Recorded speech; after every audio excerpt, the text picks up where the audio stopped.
Last year, a small business owner wired $47,000 to a supplier. The invoice looked normal. The email looked normal.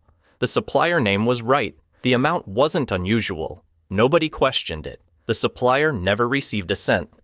The email had come from a scammer who had been watching that business's inbox for 3 weeks. He knew the supplier's name. He knew the payment schedule. He knew exactly how to make a fake invoice look like every other invoice that had ever been paid without a second thought. The business owner found out when the real supplier called to ask why they hadn't been paid yet. By then, the money was gone, transferred through several accounts across 2 countries, unrecoverable. That business owner wasn't careless. They weren't stupid. They were just running a normal business on a normal day. And that was enough. This video is about why that keeps happening, how it happens in specific detail, and what actually stops it. We're going to cover the 5 most common ways small businesses get hit financially through cybercrime. Not in vague terms, but in the exact sequence of steps that turns a normal Tuesday into a very expensive problem. By the end of this video, you're going to understand something that most small business owners don't find out until it's already too late.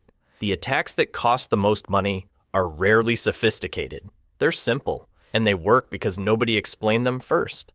Let's start with why your business is a target in the first place, because the answer is probably not what you think. Most people assume hackers go after big companies, banks, hospital networks, government systems, and they do. But here's what that assumption misses. Big companies also have the defenses to match: IT departments, security software, dedicated incident response teams, compliance requirements that force them to take this seriously. Small businesses have almost none of that. What a small business typically has is one person, sometimes the owner, sometimes an office manager, sometimes whoever is most comfortable with computers, handling the email, the payments, the client records, the staff accounts, and the invoicing. All of it, every day, while also running an actual business. That person is not negligent. They're just stretched. And stretched people make the kinds of small, fast, reasonable-looking decisions that scammers build entire operations around. There's also something else. Small businesses often hold more valuable data than people realize. Client payment details, employee tax information, medical records, if you're a clinic or a pharmacy, legal documents, if you're a law firm, confidential contracts, financial records. That data has value on criminal markets, and small businesses are often the easiest path to it. So when a criminal is choosing between spending months trying to break through the layered security of a large corporation, or sending a convincing email to a small business with no email security filter and a staff of 5, the math is obvious. You are not being targeted because you're important. You're being targeted because you're accessible. Here's where it gets specific. The first and most common attack vector is phishing. Phishing is the practice of sending a fake communication, almost always an email, sometimes a text message, that is designed to look legitimate enough that the recipient does something they shouldn't. Clicks a link, enters a password, opens a file, approves a payment. The reason phishing is still the most common starting point for cyber attacks, even after decades of awareness campaigns, is that it keeps working. And it keeps working because the emails keep getting better. Here's a realistic example of how this unfolds in a small business. Your office manager arrives on a Monday morning. There are 32 emails in the inbox. One of them is from what appears to be your Microsoft account. The subject line says, "Action required. Unusual sign-in detected on your account." The logo is correct. The formatting looks right. The email address looks plausible. There's a button that says, "Review activity." She's been at her desk for 4 minutes. She has a client call in 20. She clicks the button. A Microsoft login page appears. She enters her email and password. A message tells her the issue has been resolved and her account is secure. None of that was real. The email was fake. The login page was fake. The resolved message was fake. The only real thing that just happened is that a criminal now has the username and password to your company's Microsoft account. From inside that email account, a skilled attacker can do significant damage. They can read months of correspondence and understand exactly how your business operates, who your suppliers are, what your payment processes look like, and who has authority to approve what. They can use that information to craft other attacks against you, against your clients, against your suppliers. They can set up forwarding rules so your emails quietly copy to them without you ever knowing. We're going to come back to what they do next because it connects directly to the most expensive attack on this list. But first, there are two other ways they get in that have nothing to do with a fake email. The second major threat is something most business owners have already been exposed to without knowing it: stolen passwords. Over the past 15 years, there have been thousands of data breaches at companies you've almost certainly used: LinkedIn, Adobe, Dropbox, Yahoo, Canva, Ticketmaster, hundreds of others. When those companies were breached, hundreds of millions of usernames and passwords were stolen. Those credentials were sold, traded, and redistributed across criminal networks. Today, lists containing billions of stolen login combinations are freely available to anyone who knows where to look. Criminals take those lists and run them through automated tools that systematically try every username and password combination against real services: email platforms, banking portals, accounting software, payroll systems. They're not manually typing anything. The tool does it automatically, at scale, against thousands of targets simultaneously. This is called credential stuffing, and it requires almost no skill to execute. Here's why this matters to you directly.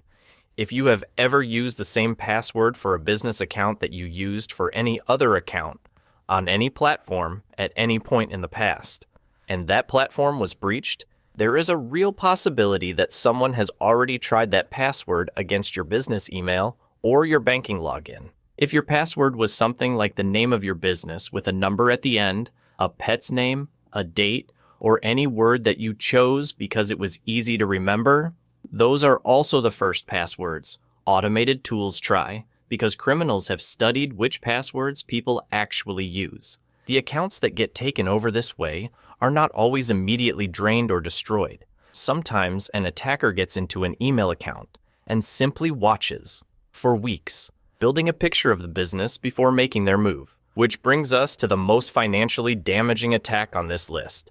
Business email compromise is currently one of the top causes of financial loss from cybercrime globally, and it hits small businesses disproportionately hard because small businesses are the ones most likely to have informal payment processes, limited oversight, and staff who are conditioned to move quickly when someone senior asks them to. Here is the attack in precise detail. A criminal gains access to, or convincingly spoofs, the email address of someone with authority in your business, the owner. They study the email account long enough to understand the tone, the relationships, the current projects. Then they email someone who handles payments. The message says something like this: "Hey, I need you to process an urgent payment today for a new contractor we're bringing on. It's time sensitive. They won't start the project without a deposit. I'm in meetings all afternoon. Here are the bank details. Let me know when it's done." The employee reads this and sees their boss's name, their boss's email address, their boss's familiar phrasing. The request sounds exactly like the kind of thing that comes up in a real business. The urgency is plausible. The last thing they want to do is slow things down by questioning it. They process the payment. By the time anyone realizes what happened, often because the contractor doesn't exist, or because the owner mentions the project and has no idea what anyone's talking about, the money has moved. These transfers are typically structured to move quickly through multiple accounts.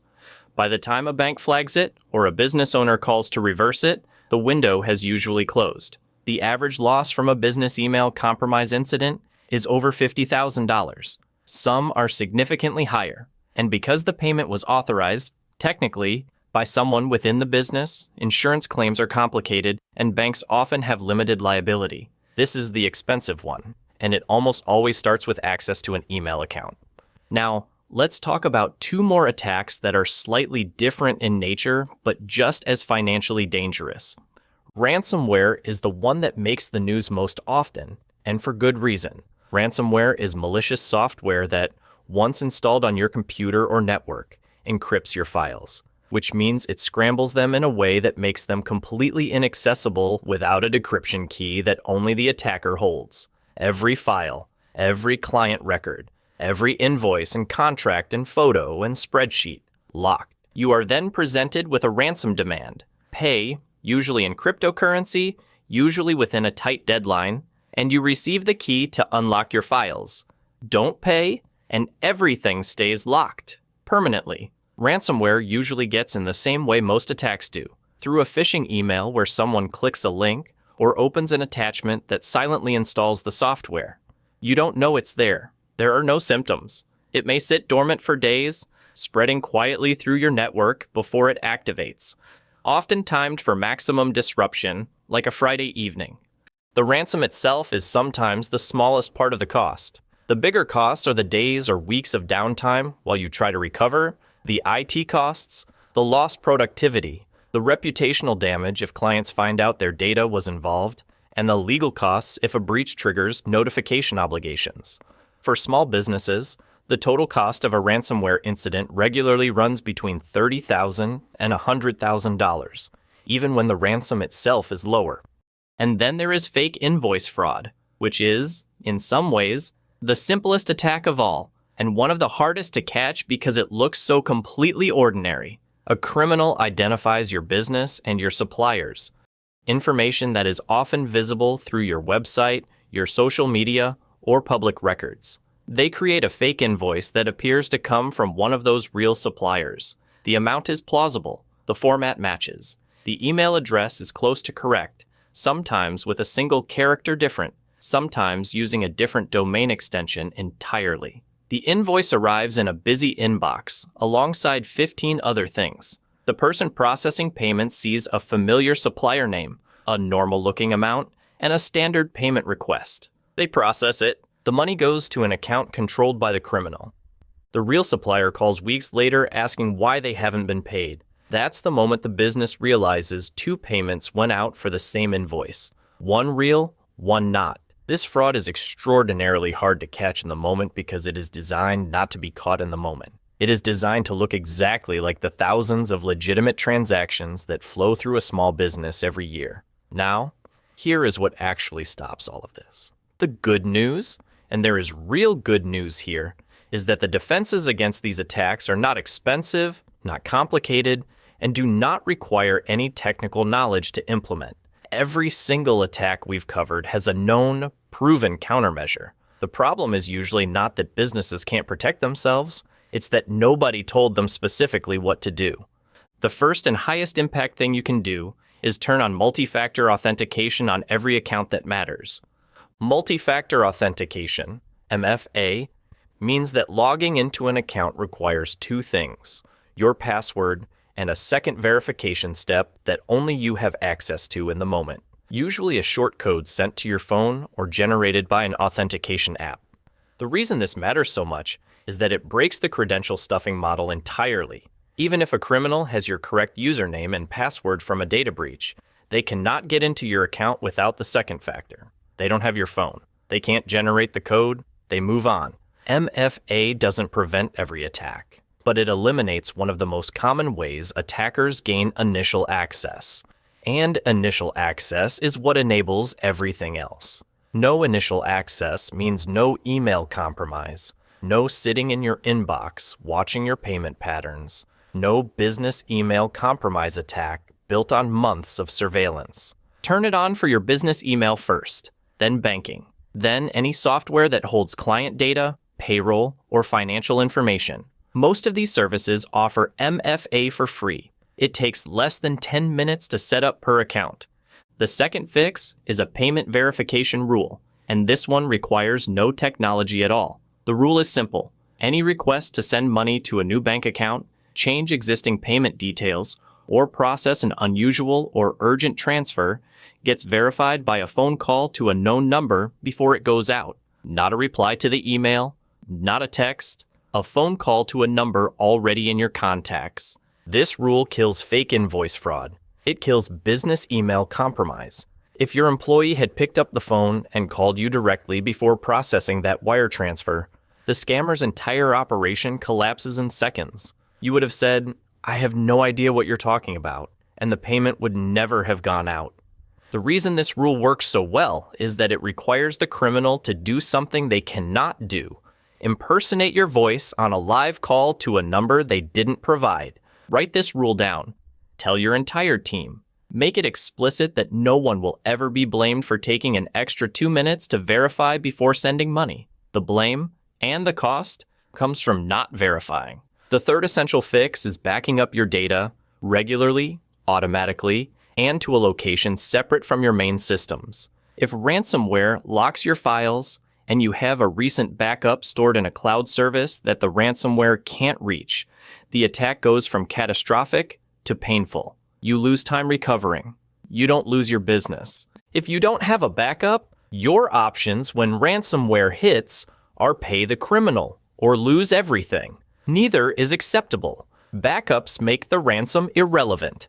Set backups to run automatically, daily if possible. Use a cloud backup service that is not directly connected to the same machine or network where your main files live. Test your backup occasionally to confirm the files are actually there and restorable. This costs very little. The alternative costs everything. The fourth fix is a password manager for your whole team. A password manager generates a unique, complex password for every account and stores them all securely. You and your staff only need to remember one master password. Every other account gets a password that has never been used anywhere else and cannot be guessed or found on any breached credentials list. This closes the credential stuffing vulnerability entirely. There is nothing to stuff if none of your passwords appear on any list. Business versions of these tools are affordable and allow you to control team access centrally, which also means when an employee leaves the company, you can revoke their access immediately rather than hoping they remember to stop using accounts they technically still have credentials for. The fifth fix is employee awareness, and you don't need a formal training program to achieve it. One direct, specific conversation about what phishing looks like, what a payment fraud attempt looks like, and what the verification rule is can meaningfully reduce your risk. Employees who know these attacks exist start noticing the slightly wrong email address. They start pausing before clicking. They start picking up the phone before processing the unusual request. Most employees who fall for these attacks do so because nobody ever told them the attacks existed. That is fixable today, at zero cost. The sixth thing to understand is cyber insurance, and we're going to do a full dedicated video on this because it's more nuanced than it sounds. But the short version is this. Cyber insurance is a policy specifically designed to cover the financial fallout of an attack, recovery costs, legal costs, customer notification costs if data was exposed, sometimes ransom payments. If your business holds client data, processes payments online, or relies on its systems to function day to day, you should at minimum understand what cyber insurance covers and what it costs. Because right now, most small businesses are absorbing every cent of these incidents out of pocket, and the amounts are rarely small. Here's where we land. The businesses that get hit hardest by cybercrime are not the ones with the least sophisticated defenses. They're the ones that never had the conversation. The ones where nobody sat down and said, here is what a fake invoice looks like. Here is what happens when someone steals your password. Here is why you always call before you pay. The attacks are simple. The defenses are simple. The gap between them is almost always just awareness. Multi-factor authentication on every critical account. A payment verification rule that everyone knows and follows. Regular automated backups stored away from your main systems. A password manager for your team. One honest conversation with your staff about what to look out for. And a look at what cyber insurance would cost for a business like yours. None of that requires a technical background. None of it requires an IT department. It requires deciding that the cost of prevention is lower than the cost of recovery. And if you've watched this video, you already know that it is. In the next video, we're going deep on business email compromise specifically, how attackers identify targets, how they gain access, how they build the profile of a business over time before they make their move, and the exact steps that prevent it. I'll see you in the next video.